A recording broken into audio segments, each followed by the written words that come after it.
You guys talk a lot, including today, about how the border wouldn't be such a big deal if Congress would have just passed your immigration bill on day one. Who was in charge of Congress on day one? So it's been 3 years. It's been three whole years, more than 3 years, more than 1,000 days. And look, this is a difficult issue, obviously. This is a difficult issue. And what we have said is that Congress has to act, right? Congress, Democrats, Republicans have to act. But in those 3 years, it is true that Republicans have gotten in the way. They just have, Peter. They have consistently used immigration, the immigration system, the broken system, as a political stunt. That's what they've done. They've gotten in the way in trying to get more Border Patrol agents. They've gotten in the way in actually trying to fix what's happening, the challenges at the border. They did. So I mean, they voted. They've actually voted. The first 2 years, no responsibility. It has.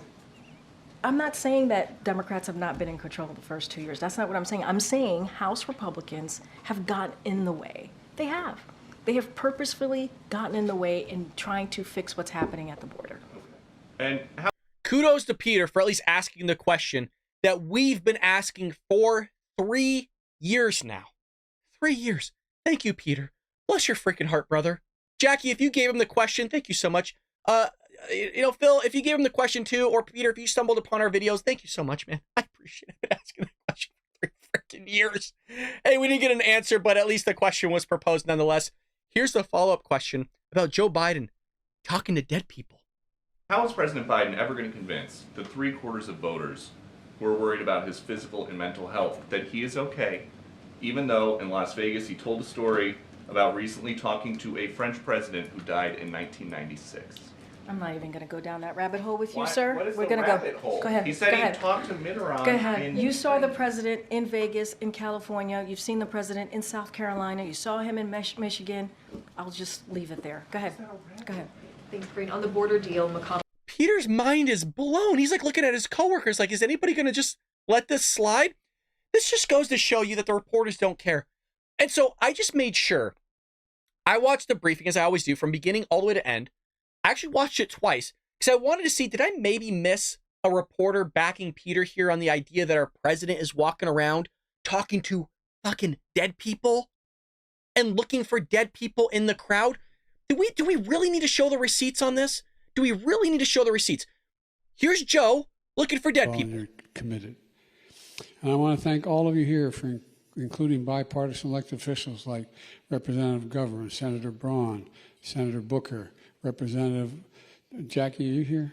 Where's No, Jackie? Joe, she's dead. I didn't think she was going to be here. Event today, the Unbelievable. So here's a follow-up regarding that whole situation. president appeared to look around the room for an audience member, a member of Congress who passed away last month. He seemed to indicate she might be in the room. The president was, as you all know, you guys were watching today's event, a very important event on food insecurity. The president was naming the congressional champions on this issue and was acknowledging her incredible work. He had already planned to welcome the Congresswoman's family to the White House on Friday. There will be a bill signing in her honor this coming Friday.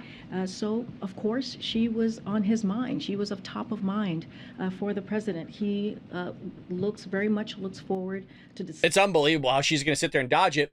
And so, obviously, that was a while ago. But here's the dude saying, I was looking at the guy. I was conversing with him. He's dead, Joe. He's been dead for over 25 years. Right after I was elected, I went to what they call a G7 meeting, all the NATO leaders. And it was in the south of England. And I sat down and I said, America's back. And Mitterrand from France looked at me and said,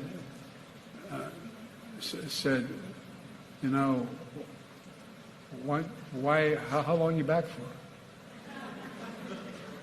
And I looked at him, and the Chancellor of Germany said, what would you say, Mr. President, if you picked up the paper tomorrow in the London Times, and the London Times said, Joe is so close to death that he's talking to dead people.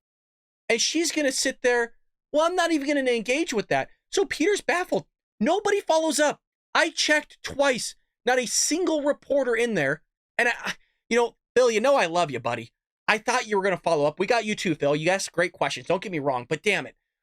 Not a single, how many people are in there don't follow up with, hey, you know what? Peter makes a great point. Why is he fumbling with his teleprompter all the time? Why is he looking for dead people in the crowd?